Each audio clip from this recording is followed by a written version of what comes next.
झारखंड में होने वाला राज्यसभा चुनाव सत्तारूढ़ गठबंधन का लिटमस टेस्ट लेने वाला है।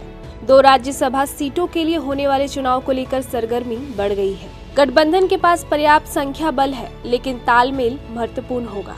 सत्ता पक्ष और विपक्ष दोनों की इस पर निगाहें हैं। असम चुनाव के पहले से कांग्रेस और झामुमो में सब कुछ ठीक नहीं चल रहा है। राज्यसभा की सीटों को लेकर सत्ता पक्ष भी अंदरूनी खींचतान के संकेत मिल रहे हैं, जबकि भाजपा सीमित संख्या के बावजूद मुकाबले को रोचक बनाने की रणनीति पर काम कर रही है।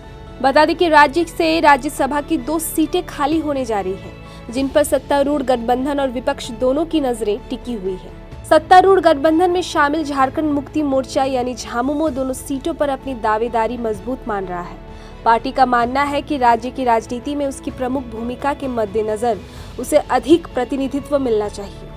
हालांकि यह राह इतनी आसान नहीं है। झामुमो को इन दोनों सीटों पर जीत सुनिश्चित करने के लिए कांग्रेस के सहयोग की आवश्यकता होगी। गठबंधन की मजबूती और आपसी तालमेल इस चुनाव में निर्णायक भूमिका निभाएंगे। कांग्रेस के लिए भी यह चुनाव कम अहम नहीं है।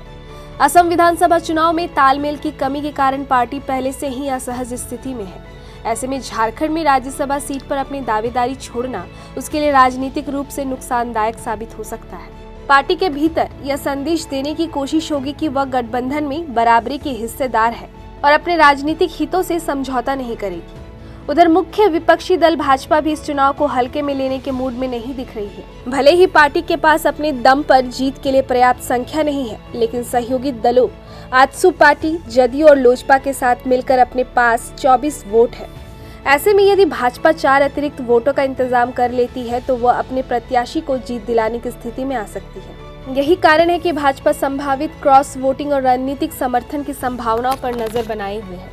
पार्टी के संभावित उम्मीदवारों को लेकर भी चर्चाएं तेज हो गई है। भाजपा की ओर से सीता सोरेन का नाम चर्चे में है। यदि उन्हें मैदान में उतारा जाता है तो चुनाव दिलचस्प हो सकता है।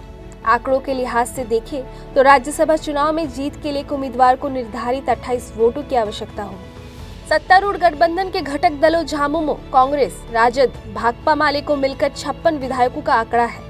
यह 2 सीटों पर जीत के लिए पर्याप्त है, लेकिन इसके लिए गठबंधन के घटक दलों में आपसी तालमेल और विश्वास आवश्यक है। भाजपा की जीत क्रॉस वोटिंग से ही संभव है। ऐसे में जाहिर बीजेपी 1 सीट पाने के लिए हर संभव प्रयास करेगी और मुकाबले को रोचक बनाए रखेगी।